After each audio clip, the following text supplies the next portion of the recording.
The following was recorded during the COVID-19 pandemic through Zoom meetings in accordance with local health guidelines.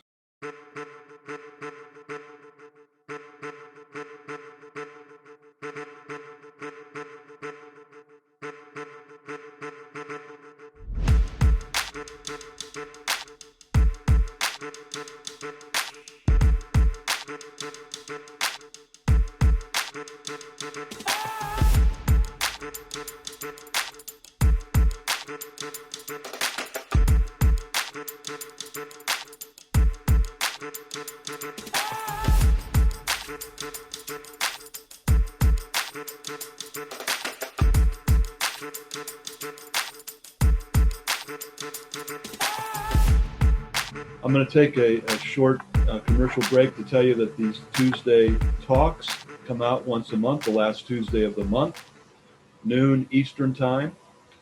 And we've got them all archived, and we've got some really wonderful ones that are already in the archives.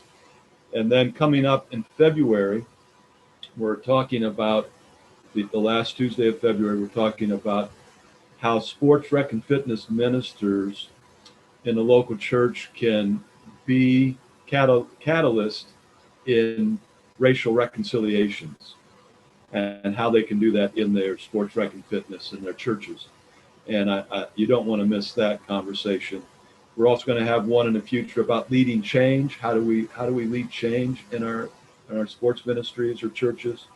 And we've just got a number of other ones that are coming up, and I'm sure that'll come up through our chat room as we go through this as well. And then we also have weekly podcasts, and the current series that we're in, these are about 15 to 20, maybe 25 minutes at the most, so you can listen to them while you're driving into work or whenever you're on the treadmill. And the current series is about a church that is just starting, and they've got a number of acres, and they're developing, and they're helping people kind of understand what they're experiencing, and in particular, how they're setting up a disc golf course. So if you could have any interest in those things, be sure to tune into those, and those are a weekly. All right, so we're about officially ready to start, and now we can begin with some introductions. And we've got 3 co-conversationalists with us today. And I also want to call your attention to Dan Stouffer, who is spinning the dials in the background, and he and I normally are the ones that convene this time, but we've added a third person to our triumvirate, and that is Greg English. And so Greg and I will today kind of help us navigate this. And so Greg, welcome. Anything you'd like to say, Greg, before we get started?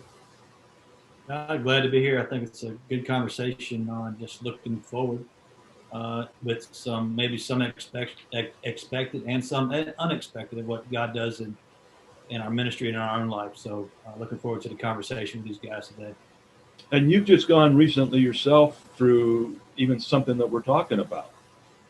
Yeah, so I've been on staff here at Cool Spring for 12 years as recreation minister, and had several years overseas prior to that, and just transitioned to strategy and development role, where now I work with all staff in terms of fulfilling the mission and vision of the church and relating to each staff in the area. So I've been doing that for about 8 months now, and so it was an unexpected transition for me, but something I just feel like the Lord has opened up an opportunity for, and I had to work through that. Because, as you know, those of us who've done it for years, it's that identity piece that you have to work through and around and adjust to. But it's just saying yes to what God would have. So I have just kind of gone through that. Well, we're very thankful for your faithfulness, and we're really thankful that you're willing to join us on a regular basis with these Tuesday talks. Let's just start with our panelists. And on my screen, the first one there is Neil Gossett. And then we'll go to Rich and Dave. And Neil, just give us a little bit of an introduction to you and your journey. Welcome. Thank you. Good to be here with everybody today. I've been looking forward to this time. I've been on staff. I'm at Southeast Christian Church here in Louisville, Kentucky. It's a very large church, and I've been on staff here about 23 years. And for about 20 of it, roughly 20 of it, I was in sports ministry. I started out in a position in sports ministry, then I moved in a short time after to be the head of sports ministry. So I'm super passionate about sports ministry. I've done several different roles here at Southeast, including I've been on our leadership team, and I'm now campus pastor of our main campus at Blankenbaker, which is our regional campus. So that's me. Honored to be here with you guys today. Looking forward to our time. Rich. Okay, first of all, Neil, that's impressive. Wow, that's good. Well, I have been a part of CSRM for a long time, almost since its beginning, maybe a couple of years after it got started or whatever, but I started sports ministry. My name is Rich Green, by the way. Started sports ministry with Fellowship of Christian Athletes. For 9 years, directed their national conference center in West Central Indiana, and then was a sports and rec pastor at Mount Pleasant Christian Church on the south side of Indianapolis for about 17 years. And did various leadership roles in that, assimilation and evangelism, along with sports and rec. And so a lot of diverse leadership training, which moved me into some other areas, and then came down to Colleyville, Texas in 2011. So celebrating a 10-year anniversary here in Colleyville as their campus pastor, and do a variety of leadership roles there, including men's ministry and marriage ministry with my wife, Patty, and Celebrate Recovery. And so real diverse leadership that all started because of really what God trained me up in and taught me through sports and rec ministry. So. And David. Yeah, my name is Dave Bundrick, and I'm here in Colorado Springs, Colorado. I was in full-time sports ministry for 20 years, and 16 years old, I felt God calling me to the ministry, and specifically sports ministry. So my church had a gym, and so I thought I would be doing sports ministry my entire life. That was my calling, and that was it. So over those 20 years, I served at 3 different churches, and then 1 year trying to launch a sports clubs and ministry here in Colorado. So that didn't take off, but God moved me into an opportunity here at Trace Church as executive pastor. And for me, that was a real shift because I was like, am I betraying my original calling that I felt at 16 years old to sports ministry? And so if I leave sports ministry to serve in another capacity, am I betraying that calling? And I really wrestled with that for a while. So I don't know if that resonates with anyone else, but it's a little bit of my story. Well, as you can see, we've got some great folks here. They've got a whole lifetime worth of experiences. And I wanted to lay a little bit of the groundwork for us. And there's a couple things that I think don't first resonate with us when we first start out in these ministry positions. And what I'd like to share with you is some basic that we know of, but this whole area is so under-researched that it's hard for us to put specific data. But what we have found in very unofficial ways is that about 10% of the people that start off as a sports minister retire as a sports minister. And that about 50% of those who are hired in a local church as a sports minister gets through the tenure of a second senior or lead pastor. And less than 25% get through the third senior pastor. Now, what does that mean? It means that you're hired by somebody, and that person's probably not going to fire you, because if they do, they're admitting they made a mistake to hire you, or they make a mistake in firing you. And typically, you're the same age or a little younger than they are, and there's the salary's lower, and there's all these other reasons why you're probably gonna, if you're doing a good job, you're gonna stick around. The second person comes in and they change certain things. If they don't change, in fact, they don't change a lot of things. And so it's rare that you're going to have somebody that goes through that second. It's not rare, it's about 50-50. But then when you get to that third one, it's you're older, you're making a lot more money, the community knows you. There's all these things that come into these complications. And so we want you to know that there's a couple things here, just basically, that are in all of our futures, if you will. And so today we're trying to get to the bottom line of some of how can we address those things. So to the panel, any of you three, any of you conversationalists, anything that I just said there, just what strikes you, or what's your experience with that? Well, I'll go ahead. I think the number 10% is incredibly encouraging in some ways, because that means that we are preparing pastors for other areas of service within our church. And I think that's really, really exciting and encouraging. But on the flip side, it's incredibly discouraging, because that means your death rate is about 90%. So you take that in consideration. Where are they going? So one of the challenges that I would consider in this is who is going to carry that torch on and keep sports ministry vibrant and growing within your churches. And if only 10% are sticking around, we've got to figure out a way as sports pastors. So I think the numbers are very encouraging, and they're very discouraging. And it is our job as sports leaders and leaders in ministry to make sure that sports ministry continues on, whether you have a transition of a senior pastor or not. I think that's all critical to the future of sports ministry. So I'll throw that out to kind of start off.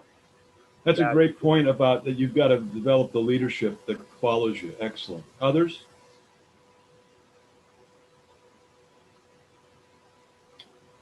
Well, you're either muted or you, there you go. Go ahead, Rich. I'll go.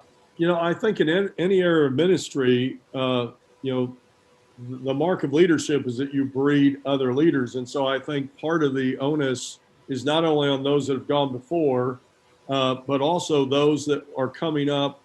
Think about Dave Bunder, who said at 16 years old, I feel like if someone would do, I think there are people out there that might have a heart for this, but are we doing our job looking back down and leading the participants, volunteer leaders, maybe other staff members that are in a different role that might have a heart for this, but are we preparing and tilling the soil? Kind of like what Neil said, but are we being intentional about building the next generation that can carry the torch, as Neil said, that can that has the passion, and we help them get to where they want to go? I think as I look at this Zoom call and the breadth of ministry life that's in this room, I think it's part of our onus to make sure that we have done our job to leave well when God calls us out of sports ministry. I mean, as you guys know who know me, I was in and out of sports ministry a lot at Mount Pleasant doing other leadership things, but always made sure we had something that it was cared for if I wasn't there, because I was still passionate about whether the church needed me to do sports and rec ministry or not. I was still passionate. And so I just felt the burden, making sure there's always someone coming behind that we're pouring into to keep the ministry strong and vibrant, as Neil said. David, any thoughts about it?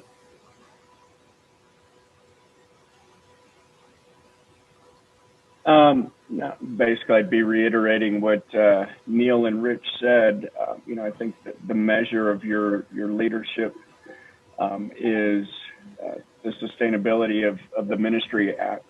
If God calls you on, does that ministry is it sustained? Does it continue? Does it even thrive?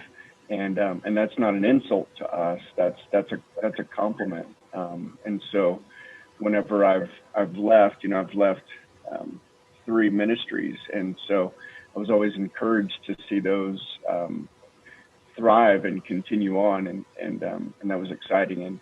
And when they don't, when they struggle, that's frustrating, and maybe a little bit of an indictment on me or us that we didn't do as good enough job setting that ministry up to succeed.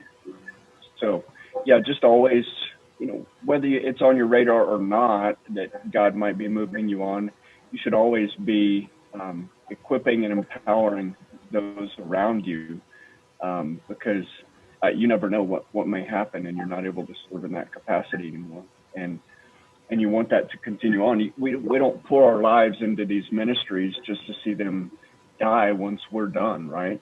So you want to see those continue on. Hey, Greg, I would also add to kind of piggyback off of what David's saying a little bit. I have a grown son now who moved out to Oregon. He's working at the Nike headquarters out in Beaverton. He was in town for Christmas. So he and myself and my other son, the three of us went out to dinner one night. And I got in the car on the way home, and I recognized the majority of our conversation at dinner and on the way home revolved around their community here at church. And a lot of it had to do with our sports ministry. So again, I would just kind of piggybacking off what David said. I think it ties in as well. It is our job to be an ambassador for families so that they see the value, because sometimes people don't even think about it, and they think all we do is just throw a ball out and play games. But we're really developing, and again, kind of going on what Rich is saying about a pipeline of young leaders. They can come right within your own ministry. So I think it's our job to be ambassadors as well, not only to our staffs, but to families, and to get them to see the value in what sports ministry brings. Yeah, I would agree with each of those. I think about the stories each of you guys have done, and I see Danny Downing down there driving his vehicle, so don't talk or raise your hand. But, there's another guy that produces influence on people. And I think just in my transition, I had a guy that, worked with me for 7 years. And could we have gone out and found somebody else? Sure. But yet to have somebody right there that lived in it, understood it, to be able to pass that on and now watch that. It's a pure joy as a disciple maker to be able to experience that with people too. So I have several questions I want to ask, but I'll try to narrow them down a little bit in terms of your transition. Just a little bit, one of the things, did you wrestle with the first conversation that you were approached about a change? I remember go back years, we've all had about 20 years in sports ministry, and really I had the opportunity of filling Rich Green's shoes at CSRM, and who knew what that was going to be like, right? But there was this guy who was strong and boisterous at all these meetings, and yet he was leaving. And I remember thinking, why would a guy ever leave sports ministry? That's dumb. Who would ever do that? Like, we have it the best. And I've often reflected about that concept. Like, well, if Rich can do it and you guys can do it, then I'm not off my rocker, Dave. Like, yeah, I'm not losing my calling kind of thing. But what was that first initial shock factor like for you guys in terms of like, I'm not really sure, I can't believe this is actually happening?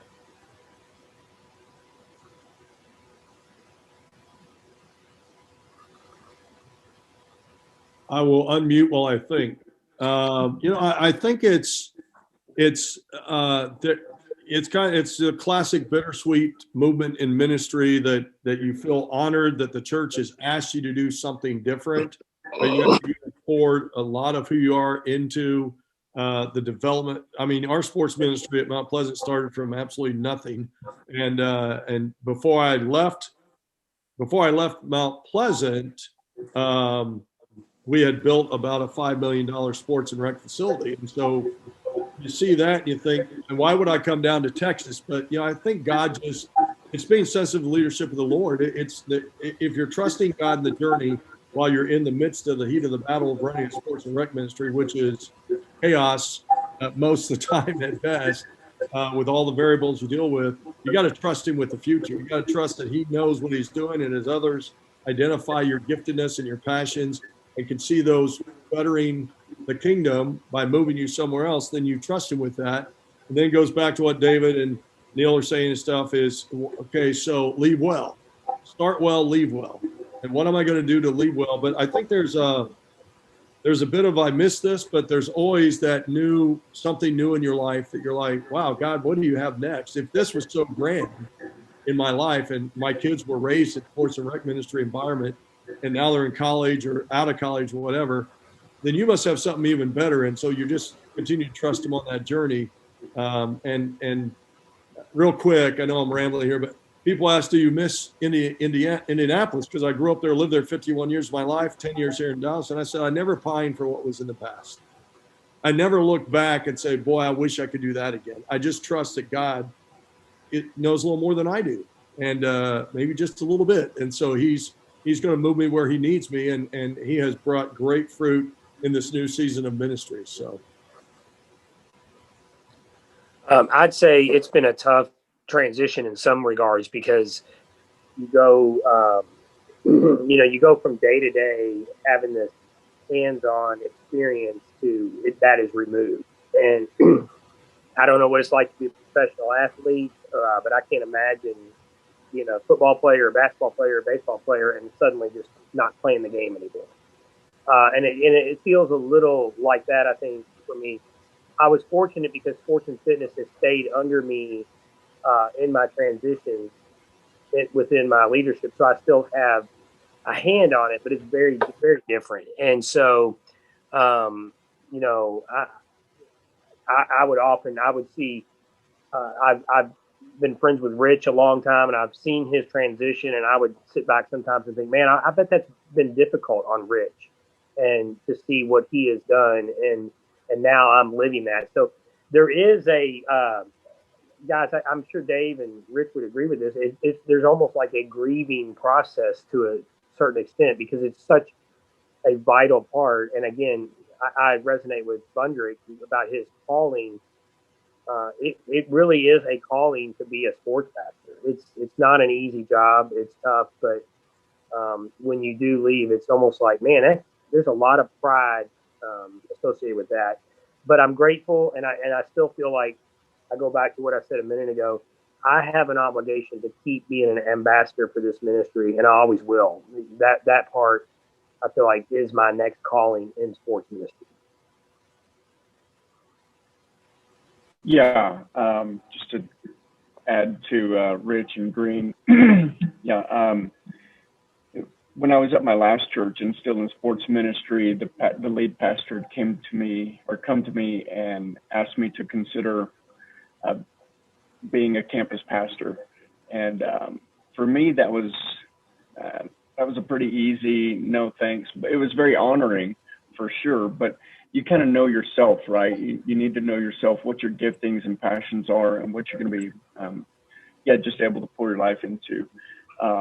And so that's honoring when maybe you have another opportunity presented to you. But I'd say, you just need to know yourself and how God has wired you and made you. And, not just jump at another opportunity because the pay is better or the prestige is better, or you move up on an org chart or whatever, but understand yourself. But I did go through a good bit of grieving because, after the pastor had mentioned that opportunity to me, and I respectfully declined to not put my name in that hat. About a year later, I then left the church to move here to Colorado, which was a dream come true for me, to live in Colorado and just really go out and still do sports ministry, but for the first time, not under the umbrella of the local church. And honestly, I just fell flat on my face. That did not work out as I had hoped. And that was hard. And I wasn't able to handle it like Rich. I looked back, that was hard for me. I looked back, I was like, man, what have I done? I left a dream situation. When I told my boss that I was going to move on, he gave me a year to stay in transition. And he said, Dave, you could stay here the rest of your life. You're good. You're doing a great job. If you wanted, you could stay here.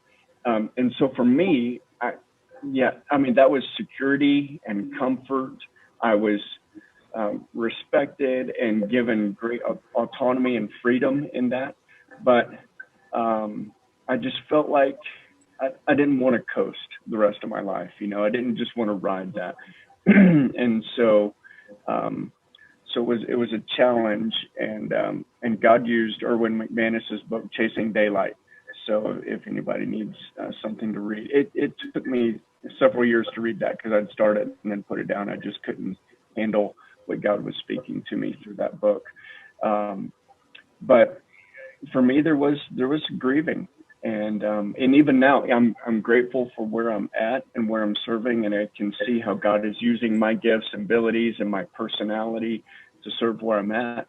But I often, you know, I look back, I'm like, man, those days in sports ministry were so awesome. You know, just serving in ministry with great friends and seeing God do incredible things. So I don't know the takeaway necessarily. So Dan, good luck pulling a takeaway out of all that. But, you know, just appreciate what you've got. And I would say, you know, don't go looking for something. At my last church, I got the chance to visit with, he's considered the first mega church pastor in the country, Dr. John Bisagno. And I remember one thing he said to me was, don't ever self-promote. Let God promote you. Just you work diligently where you're at and with all excellence, and don't be looking for other opportunities. Let God bring those to you. Leaders and decision makers are pretty discerning, and they see that, and so yeah, they pay attention to those details. Hey, Dave, a couple things. One is, I know it seems like we're just talking about leaving and transitioning, but one of the things that I was 50 and a 30-year-old told me this, and it just was an aha moment, was, are you being, kind of what you're saying, are you being pulled towards something, or are you running from something? And I think that's a real distinction. Is God pulling you towards something new, or are you running from something because life got a little rough or complacent even, or whatever? And also fill in the gap for all of us. I guess so you left and you went and did this thing, parachurch thing, it sounded like, and now what are you doing? I don't know if I caught that. So. Okay. Yeah. Sorry. Yeah. A sports ministry organization offered me, dream opportunity. And then, just some things changed with that organization. And so the funding, ran out about 2 years early on that.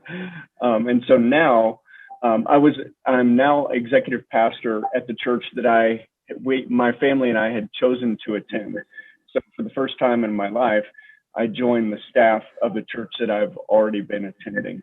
And that was unique to me. So, yeah, as my sports ministry here in Colorado was struggling, the church I was attending was blooming and just really doing well. And I saw that they had a need.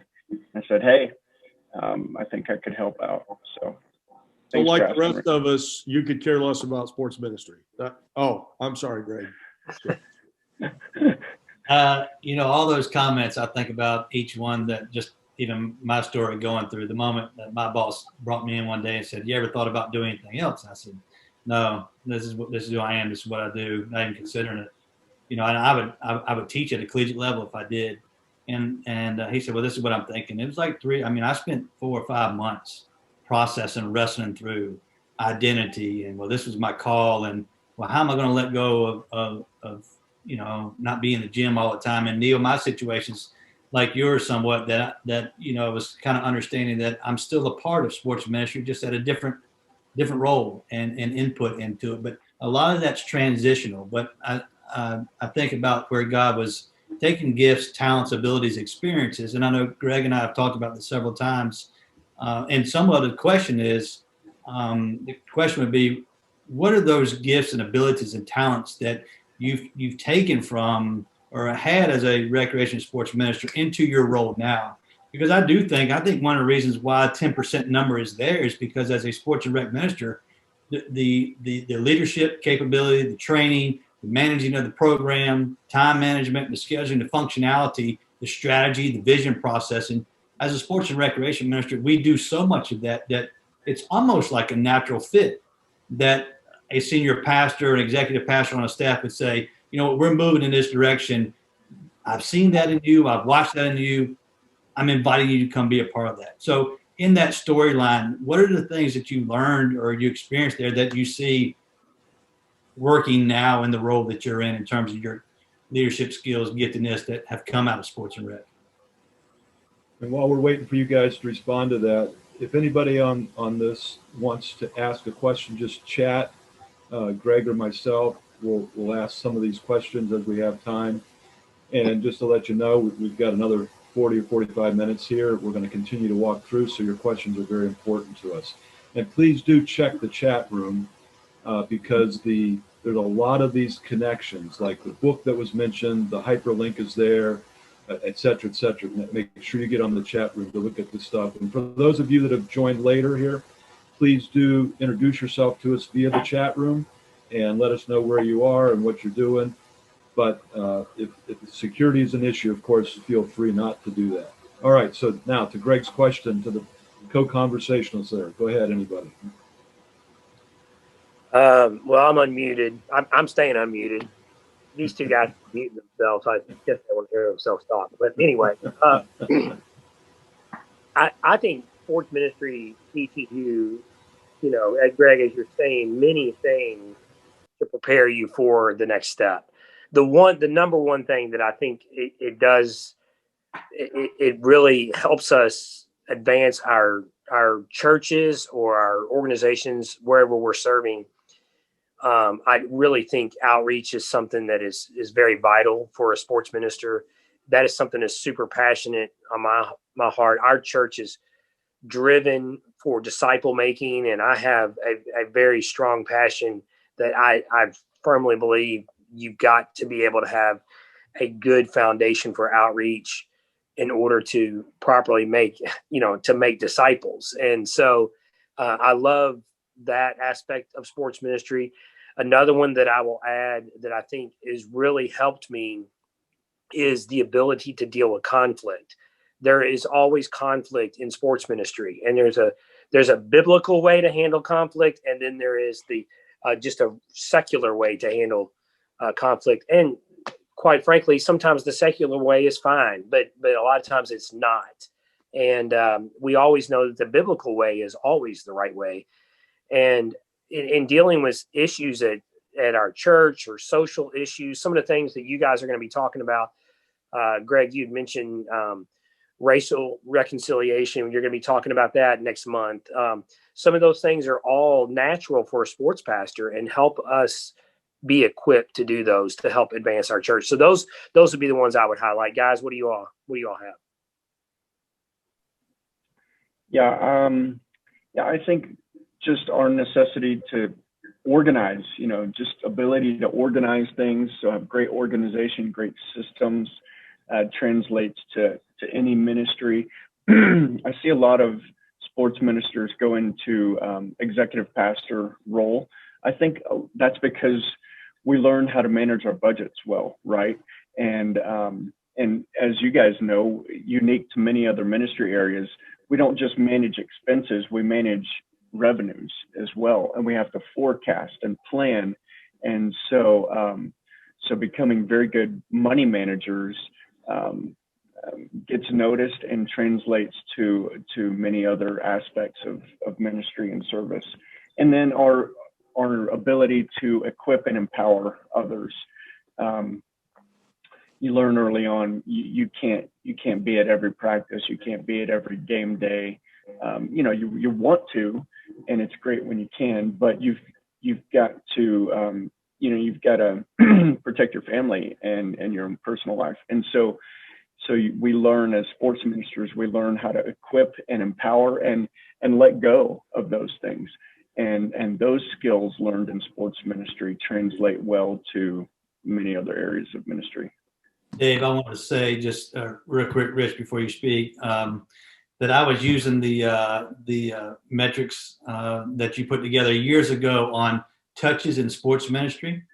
And I was meeting actually with our group's pastor, and I was saying, let's look at the definitive groups that are there, but let's look out at the touches that are taking place in order to create new groups that may be in that. And so I walked right back through just that metric system of what you talked about, of how to get those ministry touches And I recommend to anybody, if you haven't seen that, that's a good system that Dave used and kind of came up with for himself, and we all stole it from him, was just that metric of what are the ministry touches happening in that. So Dan, I don't know if you can find that. I think it's in several of our resources and publications, but interesting how even now for me, I went to that resource to drive a groups pastor to say, let's see where we can develop new groups out of touches that are already happening.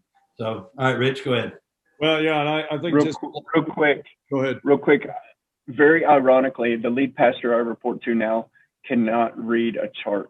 He like, so I spent all this time put together these fancy graphs and everything, and he's like, I don't want to see the graphs. Just give me the percentage. Bundrick, you do realize that we're recording this, right? I'd like to go on record as saying that's the only lead pastor in America that acts that way. So. Yeah.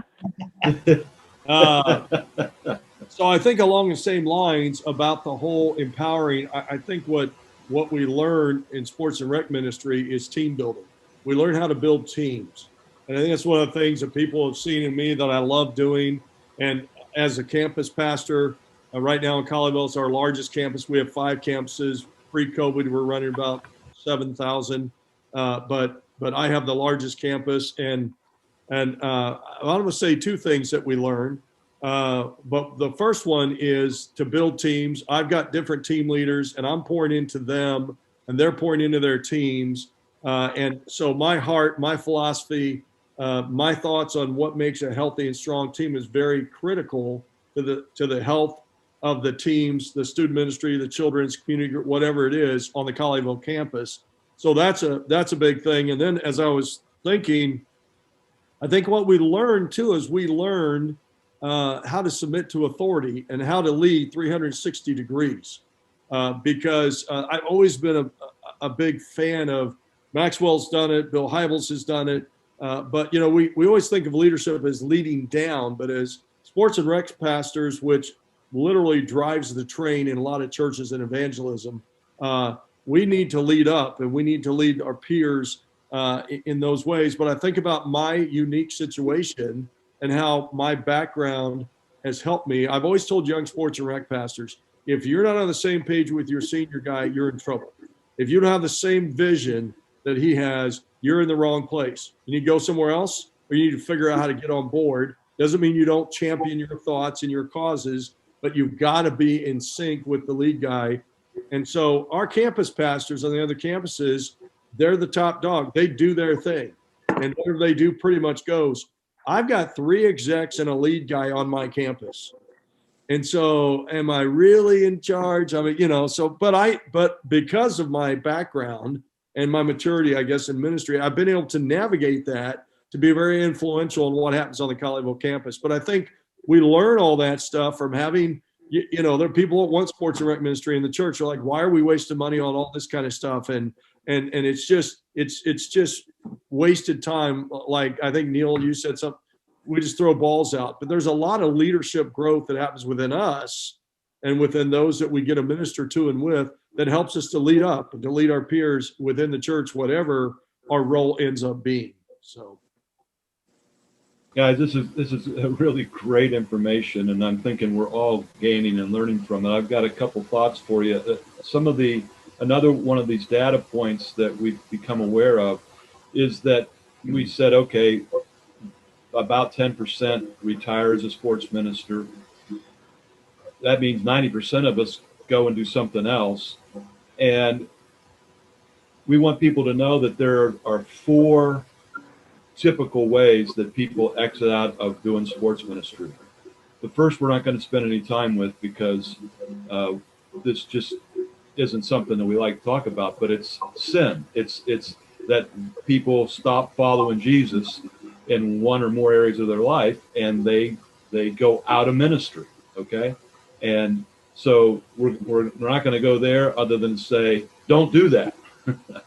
But the other 3 are that they would move to a secular role, a secular position, a secular something outside of ministry in the church. And what we find is that a lot of the reasons that they do that is because of economics. Sports ministers don't get paid a lot. They come into the ministry highly in debt for a college education. They've married somebody that had equal amount of debt from college education. And we just admonish everybody to get their financials solid. Spend less than you make. Tithe is a starting point. All these things that you need to do. And what we find is particularly the folks that are exiting out at the ages of 50 or 55, they have no retirement. And they say, I got to go work secular so I can get a retirement. And so don't let finances take you out of ministry into a secular position when you're hoping to be able to continue to go in this ministry. The third reason then is that they have a call to a different ministry. They're called to the paraministry world, or that they're called to another position within the church. And so these are obviously positive things. And sometimes the secular world can be positive too for other reasons. But the question that I would then base all this is what I'm basing my next question on for our conversationalists, and that is what is it that all of you have moved into another area of ministry, another level of ministry, and what is it that you did? Was it that you went to the seminars and got your certification, or you went and got a master's degree, or you built relationships, or you personally developed your skill set? What's your experiences that has enabled you to move into different places of ministry? What can a 25-year-old or even a 45-year-old who's a sports minister and starting to feel this, what would you advise them to do to be prepared for that next step in ministry? Well, I'll start here. I'll tag on to what I just said. I think you got to be loyal to the leadership of your church. You know that when you're young and you're full of life and you're new in ministry and you think you got all the answers. I mean, I know I sound like the old white guy on here, but I am. But I think there is things that you've got to understand, that it all starts with loyalty. To move anywhere vertically in ministry is because people identify you as loyal. They identify you with both feet in the water. You're not trying to do a side hop or sideways energy on some ministry that's not approved, but not been really what the church wants you to be doing. So you're faithful to the job you've been called to do. You're loyal to the leadership. You're a person of great integrity. And my son is a officer in the Marines for 10 years now, which sounds crazy, but graduate of the Naval Academy in Annapolis. And he said, Dad, you want to get noticed, but you want to get noticed for the right stuff. So get noticed by leadership for being the kind of the sports analogy, the first one in the gym and the last one out, and the one that hits the floor when the ball hits the floor. And those kind of sports analogies, get noticed for being a person who's going to move the mission of the church and the kingdom forward, and God will ordain those steps like you've never dreamed of. So. Yeah, I would say read books kind of outside of your sweet spot, and learn. So whether it's podcasts, books, whatever, but learn outside of just kind of what's natural. And I'm not saying work to become a well-rounded person, but challenge yourself to think other ways. And then if you're in a church that has other ministers on staff, help set them up to succeed. Get to know them, and what does a win look like for their ministry, and how can your ministry partner with them? Be a team player, and I don't mean that in just some cheesy or but really see the bigger picture. Don't just think of my ministry has to win at all costs and that's all that matters. See the bigger picture. Try to look at things from the lead pastor's perspective, and make him look good. Set him up to succeed, and those things really, and don't brag about it. Again, senior pastors, lead pastors are perceptive people, and they see those things. They see a lot more than we think they see. So just be diligent, lead your ministry with excellence, and just be focused on that. Be focused on the calling that God has placed in front of you. Don't be leading this ministry, but all the time your eyes are set on something else. Be present where you're at. I think I would go a little bit different direction with my response. As I said earlier, I think it's our job to be ambassadors for our ministry. I think it's our job to be ambassadors for people, to help them to develop and grow. But a big part of what we do, we have to develop ourselves.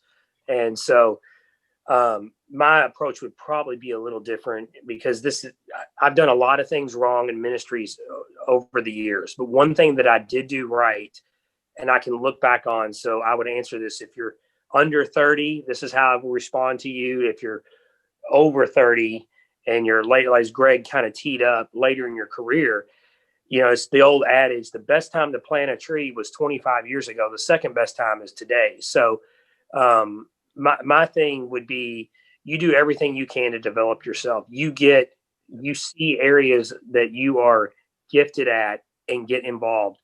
A simple thing, early on in my career, I got started doing baptisms at our church. Not necessarily something that sports minister is required to do, but I started doing them. And then I started helping serve on our connections team. And then I helped with children's and all these things, having no idea that they were developing me to make me more effective as a pastor. So I always tell young pastors, when they ask me what's the best thing that you can do to develop me as a pastor, I say you should approach your daily walk as what a fireman does. And when there's a building on fire, everybody's running out, the firemen are all running in. That's what you need to do to be an effective minister. When you see someone going through a crisis, through a death, a hardship, whatever it might be, you run to them. Don't sit back and think, I don't know what to say, because all those things develop you as a pastor, as an overseer of your church. So I would encourage you to get involved in those things to make yourself more well-rounded. And then the last thing I would say, I think Greg is exactly right. I'm going to be 50 in May, and I'm grateful that I have prepared. I've set money aside to retire. And I will continue to do that. Invest in yourself and be a wise steward with yourself, because so many people aren't. And it's sad to me that as we talk about this, it's kind of a knock on sports pastors that don't do some of these things. We should do those things. So that's how I would answer the question. Greg, this stuff is just dripping with wisdom. There's a lot of lines here the quotes that are just solid. We're getting some great things here. Again, if you have a question, just text us there in the chat room, either Greg or myself. Can I say one last thing about this? At least. Dripping wisdom here, not mine, but from our lead guy. You can wrap all this stuff up that we're talking about. Never lose the wonder of serving God. Never lose the wonder of the opportunity he gives you to serve him. And a lot of the other stuff, as we say, are just details. And we're focused on serving him and appreciative and thankful with our attitude towards ministry and the opportunities we get, the good, bad, and the ugly. Got to take care of it. So. Hey, that's such a good word, because there are a lot of things that can come at us that are frustrating, even dealing with day-to-day league stuff or whatever it might be. Why does this guy act like an idiot on the court or whatever it might be? But to Rich's point, that is a great opportunity for us to invest in and grow someone that we may not otherwise. So that's such a good word, Rich. I appreciate you saying that, and I think you're dead on. And it's particularly there, Neil, when that idiot on the court is your senior pastor, and you've got to try to figure out how to deal with that. And that's happened to me, actually. In the past. So we have these things that we have to work on, don't we? Folks, again, send us your questions. We do have a question that's coming up here in a second for the guys.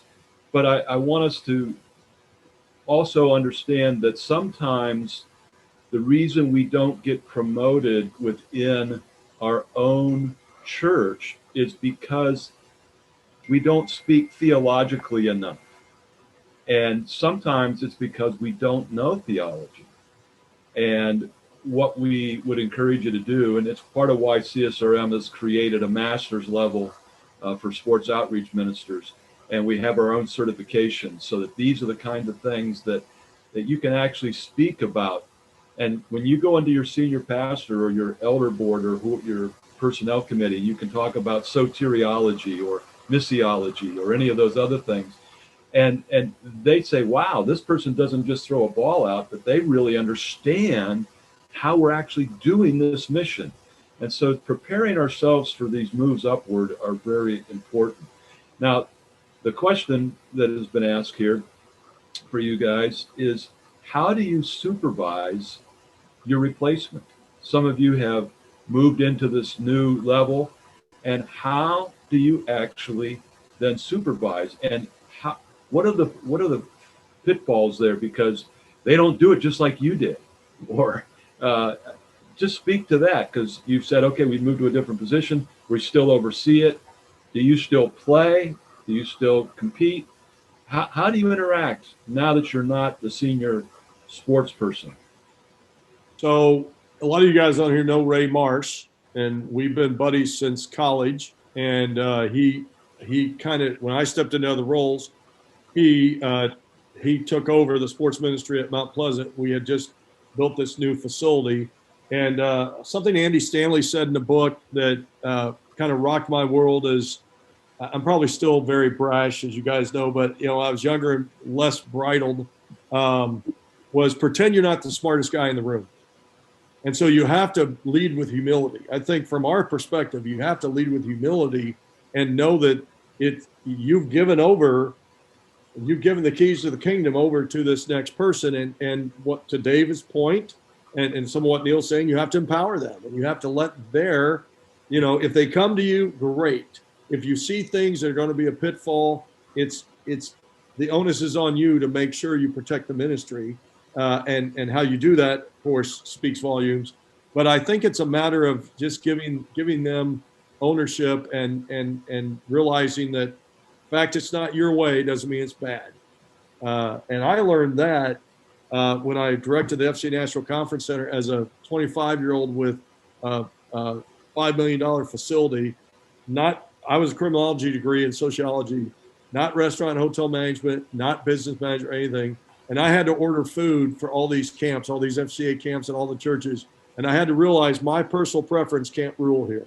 It was a great learning tool that God just kind of planted in my heart. I know it sounds dumb, but if I did what I wanted, we'd have hamburgers and fries for every meal. I mean, that's what we would have done, and pancakes so it's realizing that you got to get your personal preferences out of ministry, empower that next person, and understand that you're not the smartest guy in the room. They have a lot to give. And so you bless them by giving them the opportunity to give of their gifts and talents and passions.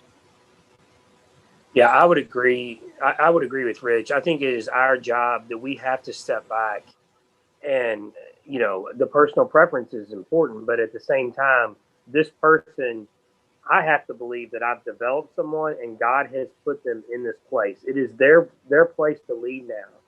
And that means I'm going to challenge my new leader with some different things. But and I will preface a lot of times when I'm leading them saying, hey, if this is what I would do if you're asking my opinion, but I would love to hear, or I would actually lead with, tell me what you would do with, and then I might respond, this is how I would do it, but I support whatever you do. And then you do it. You don't just say you're going to support them and then go slap them and say, oh, that's not what you should have done. You have to be supportive. But I think Rich has got hitting the nail on the head. Our personal preferences can't lead. That's poor leadership. And if that's how we lead, then we're not doing our job as leaders. So I echo what he's saying. I just think it's important. You have to mentally prepare yourself that this is how I'm going to approach it, and I'm going to step back and take myself out of it. So I've not had that opportunity, so I don't have anything else to contribute. But I think what Neil and Rich have shared is very good. On a slightly different topic, I just want to make sure this doesn't get missed. We're talking about this. A lot of sports and rec ministers, we're assertive, aggressive. We go get it. But I would say for longevity in ministry, whether you stay in sports rec ministry your entire time or you transition to a different position, you've got to find balance with ministry and family, right? And Andy Stanley, I think, said it first, cheat the church. And so at first you're like, wait, that doesn't sound right. But, at my first church, I was the first one there. We started a sports ministry, first person in that position. And the ministry was just going gangbusters. It was doing really well. And so it was a lot of fun. Like, I loved to work because I just got immediate gratification from it. Things did well. And, few years into that, my wife says, that's great, but keep this up and you're not going to have a family. And so, with all of this that we're talking through, I just want to encourage and remind us, don't serve your church at the expense of your family. Churches will come and go. I'm at my fourth church now. I've loved every church that I've been at, love where I'm at now. But they've come and gone for me. But my family is still there, and your family is there for life, God willing. And so just with all this talk, I just wanted to remind us of that perspective. Amen. Amen. Your number one ministry is your family. If we lose sight of that, we're in trouble. I don't think that's not part of the equation of transitional periods too, right?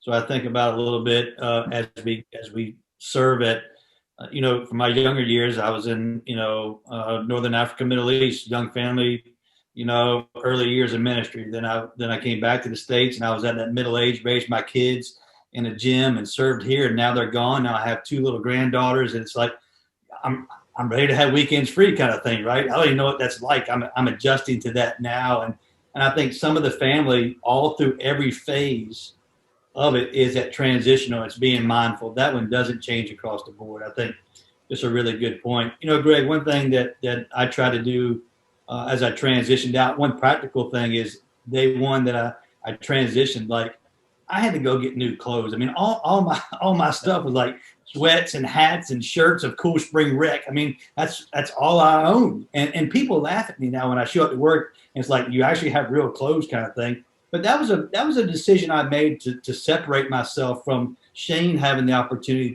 to don that and wear that and own that. Because when I walked through the rec center, that logo it separates you kind of thing. The other thing I did is I gave him 2 full pages of 50 bullet points. I said, this is not in your job description, and I'm writing this on paper. They come in no order, but these are things that hit my mind every day that I come in. And I promise you, in 3 weeks, you're going to say, I get why he didn't make that decision that way, or I understand this differently now.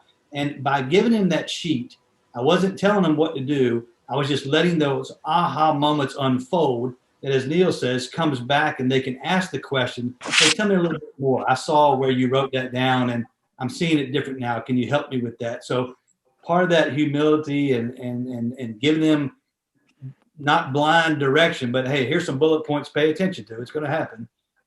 So I think there's some practical things that you can do in a transition. And I think too many times we don't help people transition well. And as leaders, it needs to be on our radar. If there is a transition, if we're in a transition, we need to know the practical applications of how to do that well. And you want to get people off to a good start in their position, and you want to get to a good start in your position. So those are some very simple, practical things that I just said, I got to do these things. This whole thing about, in some ways, you take on a new persona, and you do have to dress the part.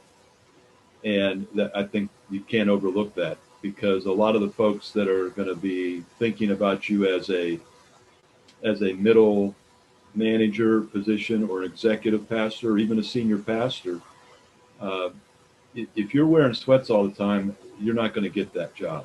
That's just the way it is.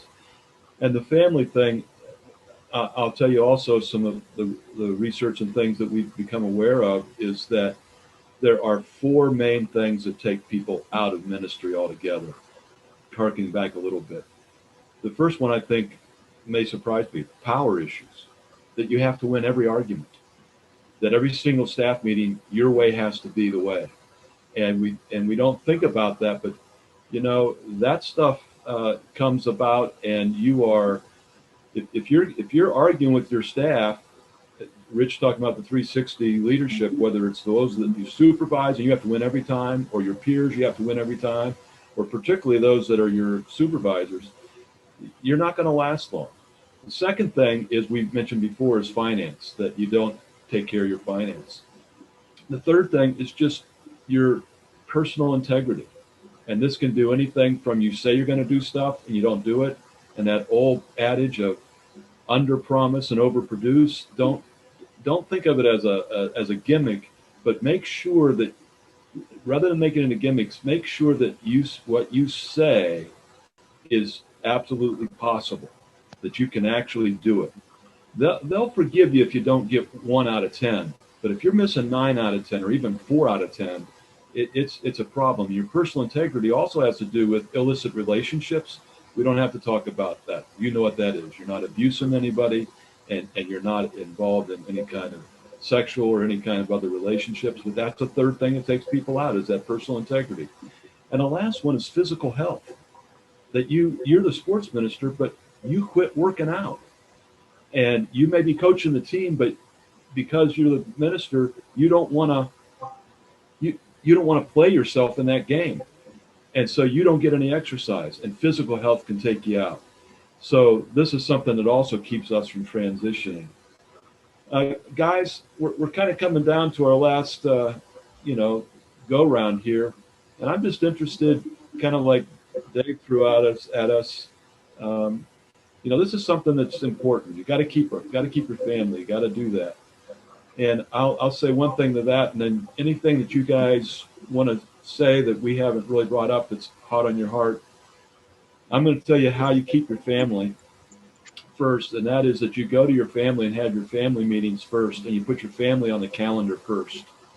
So that when you go into the staff meeting and they say, can you get together on such and such a day and time, you say, I've got a previous commitment, sorry. They never ask, is it your family? But you have it. And then you go around the room a second time and they come back, you say, okay, can you do something with that other commitment? And you say, well, this has been on the calendar for a long time, and it'd be really hard for me to change. If they come to you a third time, then you need to go home and say, folks, 9 out of 10 times the family came first. This is me keeping my job. I got to do this one time. And you know what? It's okay. So have your family meeting first. That'll keep them going. Okay, Neil, Rich, Dave, you guys, what do you want to bring out to this group before we close up, or speak to anything you've heard? Well, I just got one thing, Greg, as kudos to calendaring. Anything that matters to you, you put on the calendar. And so what is your top priority? I think that's important for the family there. I want to reference another Erwin McManus book that I think is great for anybody in any, just in life in general. It's called The Last Arrow. And the tagline is save nothing for the next life. So just wherever God planted you, grow there, live with passion, trust him in the journey, but give it everything you have, because tomorrow's not promised. And so there's a lot of opportunity to grow where God's placed you. And my prayer every day, whether it was a sports ministry or what I'm doing now, was simply this: God, I know you have great plans for me today. Let me partner with you in achieving those things. And then I can lay my head on the pillow at night and say, God, I've given you my best. So that's my final thoughts.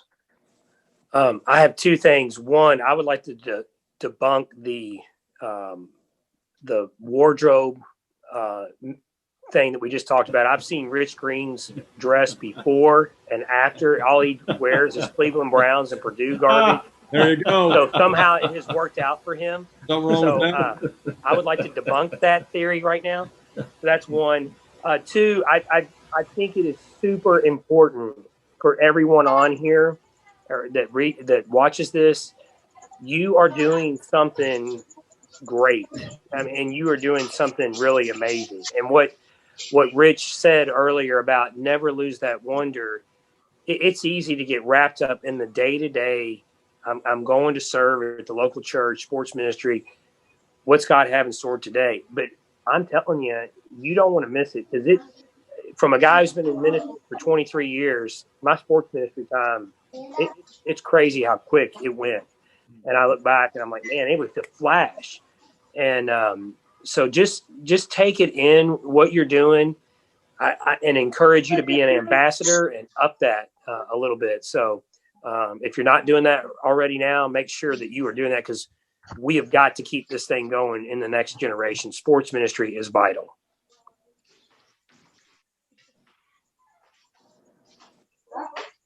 Yeah, don't know if I have any more great parting words. Maybe I should have saved my statement about keep the church for this last segment. But yeah, I'd just reiterate that, a couple of verses that jumped out to me as I was praying through this and thinking through this was there's a couple in Proverbs. Proverbs 16:9, a man's heart plans his way, but the Lord determines his steps. And it's not bad to be ambitious, to have goals, to put together a plan.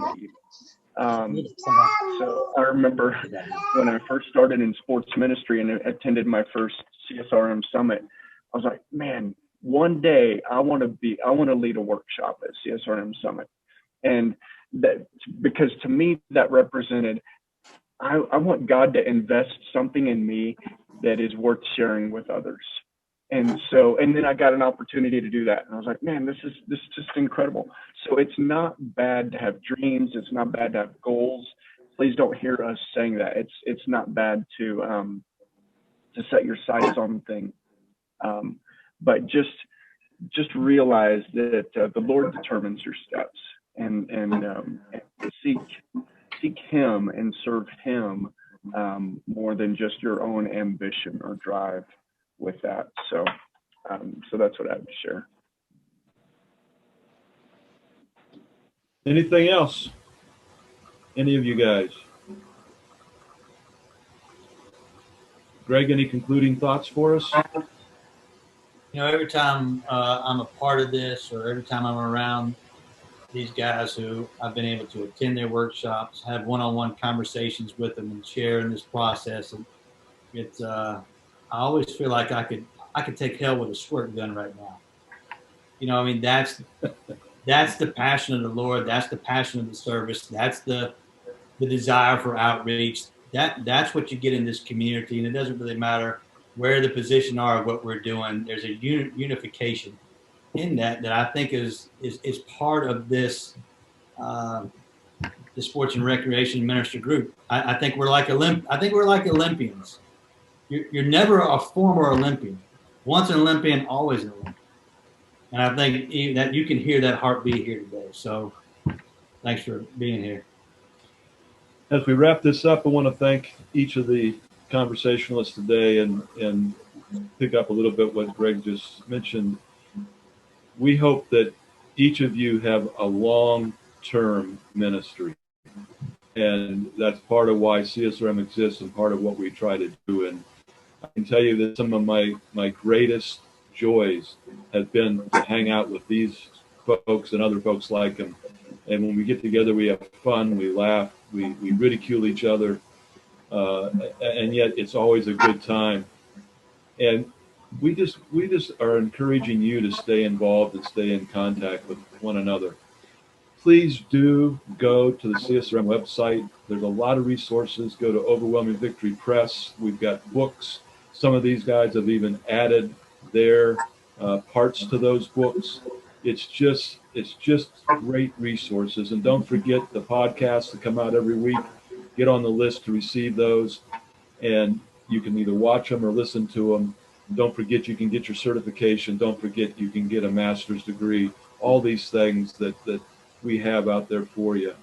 And if you have not heard, we want you to know that the Reach Gathering that CSRM is one of the foundational partners for has moved to September of this year. So typically we're having it in April, but because of COVID, it's still going to be in North Carolina, and it's going to be I think it's the 12th or 14th, something like that, the second full week of September, Tuesday to Thursday. We really want you to come there. There's going to be some great stuff. So please do avail yourself of all these resources and contact these guys and talk to them. Things that the books and the references and that metrics that Dave Bundrick has developed has been used by churches all over the world. And there's just some really, really excellent things. So before we close off, is any of the conversationalists, any last words? It was a privilege being with you guys today, and thank you all for your time. This is always an encouraging thing for me personally, so it was a privilege. Yeah, I'm just honored to be with Dave and Neil. Just happy to be here.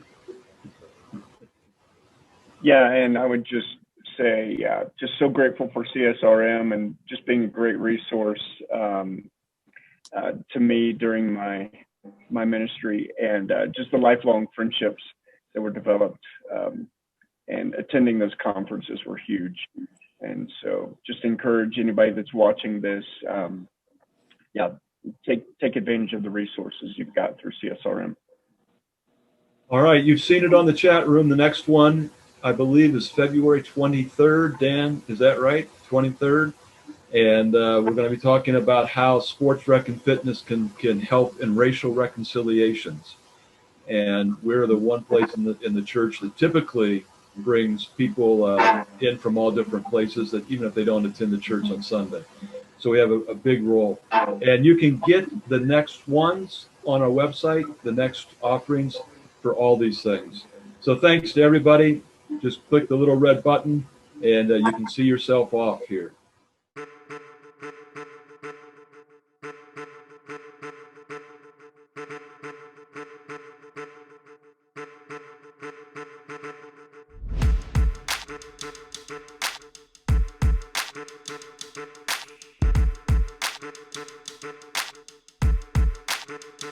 Oh